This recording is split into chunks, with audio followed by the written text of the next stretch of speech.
Hi guys, this is a quick tutorial on how to organize your Cubase session for analog summing. So here's a typical Cubase session. This is actually the start of what I used to make a template that's available at dangerousmusic.com somewhere. Kicks, snares, drums, bass, keyboards, guitars, vocals, background vocals, stuff like that.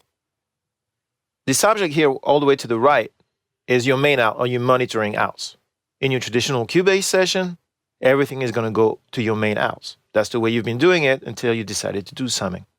We're going to change that. But this object is going to remain in your session as our main monitoring output post summing. First, you need to go to VST connections and look at your outputs. You most likely only have two outputs right now. What you're going to do is add more outputs to represent the physical outputs of your interface. I have here a Fireface 800.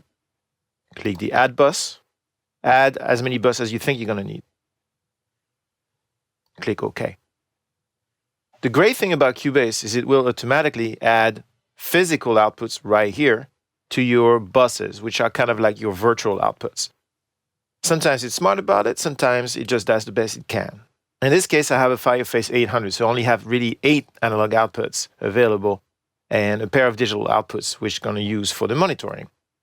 The way you have to figure it out is you have to figure out which outputs of your interface you're going to use for monitoring and assign that to main out. Is probably the way it is right now, so you should not have to touch that too much.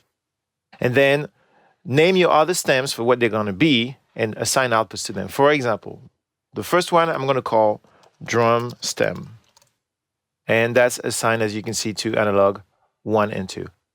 The second one, you can call it perk stem. Third one, I'll call it bass stem. And then maybe guitar stem, keyboard stem, lead stem, back vox stem, and then an FX stem.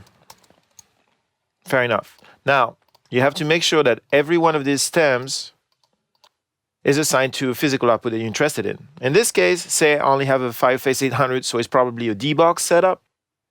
I would probably group, say, the drum stem and the perk stem. So I would assign the output of the perk stem to the same outputs, physical outputs on the interface as the drum stem, and maybe the bass too, just because we can. And then maybe the guitar and the keyboards together on 3 and 4. And 3, 4 here. And then the lead on 5, 6. Back on 5, 6, 2. And maybe the effects on 7, 8.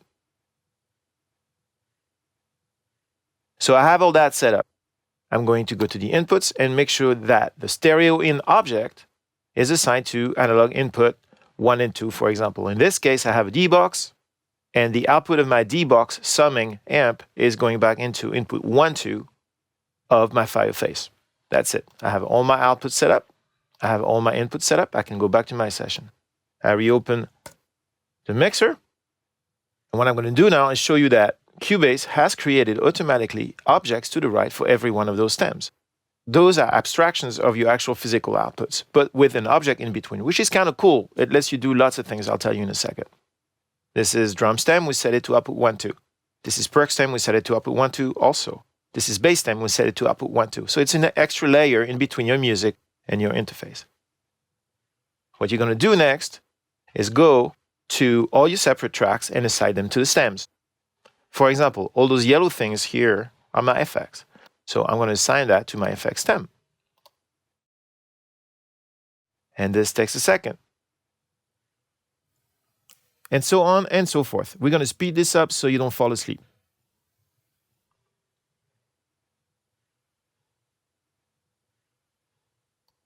All right, now what you have is every single track in this session is assigned to a stem right here, which in turn is assigned to an output, which hits your analog summing device. Then it hits your input object right here to the left.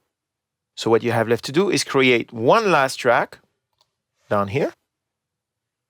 Go to Project, Add Track Audio. Stereo sounds like a good thing for the 21st century. call it, say, print track. Find it a lovely color that's like nothing else. And then assign its input to stereo in and its output to main outs. This should be the only track that goes through your main outs or your monitoring outs. Every other track is routed to one of those stems, which in turn hits the D2A from your interface, which hits your analog summing device, Cubase, D-Box, whatever, which in turn hits the stereo input right here, which gets printed to this track. This is the track you listen to at all times. For you to be able to hear the whole mix, it has to be on input right here. This little button is the input button. When it's on, it lets you listen to what's coming into the input. When it's off, it lets you hear what's already recorded on the track. This is a good way to do A/B check. If you want to print some effects on this track, do not put the plugins here. Put the plugins on the input object. For example, say if I want to do some limiting, I can insert the Oxford limiter. Since the Oxford limiter is on the input object, everything that goes through this object gets limited, and that gets printed on this track. That's a neat trick. Side note, cool little trick before we depart. Check this out. Say you only have a D-Box and a Fireface 800, like you saw me do. If you go back to VST Connections, you can see that my drum stem is to analog 1-2, perc stem analog 1-2, bass stem analog 1-2, guitar stem 3-4, etc., etc. We did that before. Now think about it this way. Say you're mixing at home and you're using your D-Box and your Fireface 800. Now you're going to go to a friend's house who has two Fireface 800s and a Cubase LT. What you could do now is you could go here and reorganize the stems without changing your mix. All you have to do is change which physical outputs these stems are assigned to. Conversely, say if you're mixing at a friend's place who has an LT, 16-channel input with a 16-channel interface, and you want to take that mix home on your D-Box, which only has 8 channels of summing. It's not the end of the world, because with this system, all you have to do is reassign every physical output to whatever outputs you have available without changing your stemming or without changing your mix. It's really quick, it's really practical, and it's a great feature of Cubase. That's it, pretty neat. Thanks for watching.